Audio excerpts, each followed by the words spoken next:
बहुत समय पहले समीपुर के गांव में अपनी सौतेली माँ और अपने पति कालू कौवे के साथ रहती थी। कालू कौवा अनाथ था, उसका कोई घर परिवार। टुनी चिड़िया की सौतेली माँ ने टुनटुनी की शादी के बाद उसे अपना घर जमाई बना लिया। एक दिन कालू कौवा घर में आराम कर रहा था, तभी टुनटुनी चिड़िया की सौतेली माँ टुनी चिड़िया उसे देख ली, उसे चिल्लाने लगती है, कालू, ये भी कोई आराम करने का समय है? जा जाकर खेत में टमाटर फसल की रखवाली करो, वरना कोई जानवर आकर खा जाएगा। माँ, अभी तो ये खेत में पौधों को पानी देकर आए हैं, थोड़ी देर आराम कर लेने दो, फिर ये चली जाएंगे। और जाकर घर का काम कर, ज्यादा अपने पति पर प्यार मत लुटा, घर जमाई है। टुनटुनी, तू जा जाकर काम कर, मैं खेत पर चला जाता हूँ। सोचा था भोजन करके थोड़ा आराम कर लूँगा, लेकिन सासू माँ की चिक चिक की वजह से मैं यहाँ आराम नहीं कर पाऊंगा। पर भोजन करके जाओ, ऐसे कैसे काम चलेगा?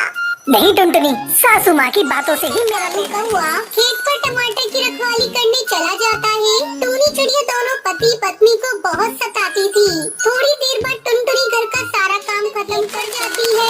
सुनते हो जी, भोजन कर लो। तू यहाँ क्या करने आई है टुनटुनी? चली जा यहाँ से, मैं भोजन नहीं करूँगा, मुझे भूख नहीं है।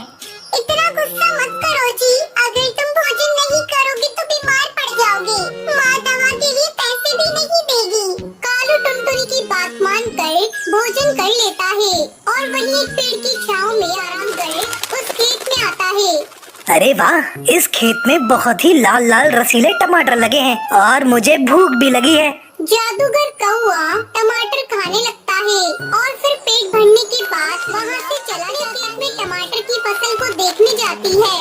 अरे ये क्या, टमाटर की आधी फसल बची है। हाय राम, मैं लुट गई, बर्बाद हो गई, मेरी टमाटर की फसल चोरी हो गई। टूनी के रोने की आवाज सुनकर कालू कौवे की नींद खुल जाती है। क्या हुआ सासू माँ, आप क्यों रो रही हैं? नास पीटे, मैंने तुझे टमाटर की फसल की रखवाली करने के लिए भेजा था और तू यहाँ आकर सो रहा है। जाकर देख, खेत की आधी फसल चोरी हो गई है। आज मैं तुझे जिंदा नहीं छोड़ूंगी, तूने मेरा बहुत नुकसान कराया है। इतना कहकर टूनी चिड़िया अपने दामाद कालू कौवे को पीटने लगती है। कालू कौवा बिना कुछ खाए पिए टमाटर की रखवाली करने लगता है। जादूगर फिर से टमाटर को खाने के लिए आता है। कालू झटपट जाल फेंक कर जादूगर को पकड़ लेता है। कालू कौवे, तुम मुझे एक भले पक्षी लगते हो। मैं एक जादूगर हूँ, मैं तुम्हारे सारे दुख दूर कर सकता हूँ। मुझे पता है तुम घर जमाई बनकर अपने ससुराल में रहते हो और तुम्हारी सास तुम्हारे ऊपर बहुत जुल्म करती है। तुम मुझे आजाद कर दो, मैं तुम्हें लकड़ी का एक बहुत बड़ा घर बना कर दूंगा, फिर तुम अपनी पत्नी के साथ उस घर में खुशी खुशी रहना। कालू कौवा जादूगर की बात मानकर उसे आजाद करके उसे एक लकड़ी का बहुत बड़ा घर बनाकर देता है। कालू कौवा खुशी खुशी घर आता है और टुनटुनी चिड़िया को साथ लेकर उस लकड़ी के घर में पहुंचता है। ये घर तो बहुत सुंदर है जी, अब हमें अपनी सौतेली माँ का जुल्म नहीं सहना पड़ेगा। अब बस आप एक काम करिए, आप कोई नौकरी ढूंढ लीजिए।